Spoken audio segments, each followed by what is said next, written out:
Subscribers to In the Beginning receive, carefully researched ebooks, detailed videos showing real woodworking projects built step by step, and exclusive timber-related material that isn't released publicly.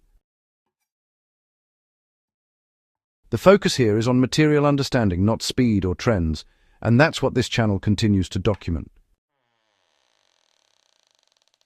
Most modern wood failures don't happen because wood is weak. They happen because wood is restrained in ways it was never meant to be. Old builders understood something that is easy to forget today. Wood is not a static material.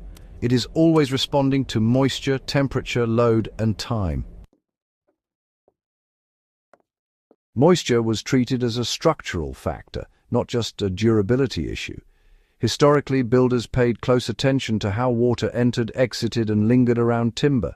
Foundations elevated sills above splash zones. Roof overhangs were extended not for style, but for drying capacity. Wall assemblies allowed airflow.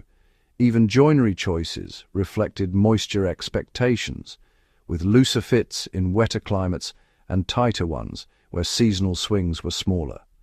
By allowing wood to dry evenly and predictably, movement remained slow and manageable. When drying is uneven or trapped, stress accumulates internally. As nails, screws, and later engineered connectors became common, construction shifted toward locking components together as tightly as possible at the moment of assembly. Initially, this produces clean lines and square frames. Over time, it changes how structures age.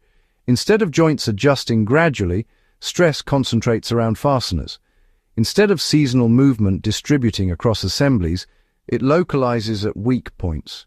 Cracks form where restraint is strongest, not where load is greatest. Many failures attributed to old wood are actually failures of restraint, often introduced decades after original construction during repairs or renovations. Historic buildings that survive longest usually move the most gracefully. When you study surviving timber structures, especially those exposed to harsh environments, a pattern emerges.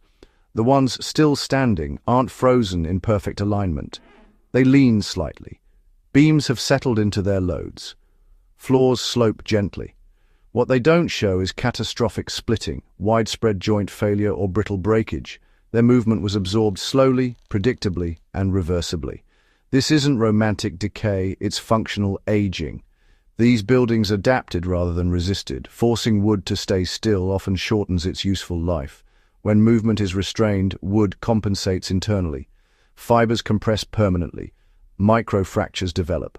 By contrast, when wood is allowed to move, stress is released incrementally. The structure changes shape slightly but retains strength.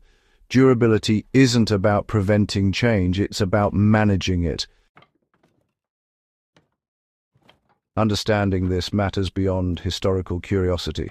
Whether you're restoring an old structure, building a long-term shelter, or choosing materials for off-grid living, the principles remain the same.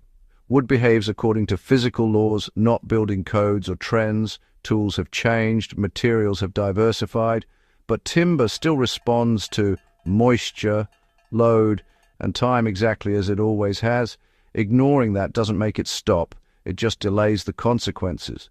Old builders didn't have better wood, they had better expectations. Letting wood move is ultimately about respecting the material.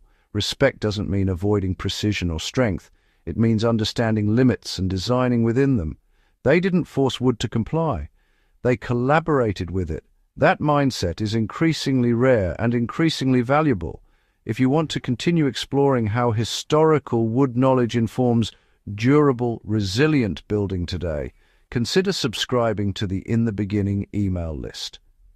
This work goes deeper than any single video, and understanding wood at this level is something worth preserving and passing on.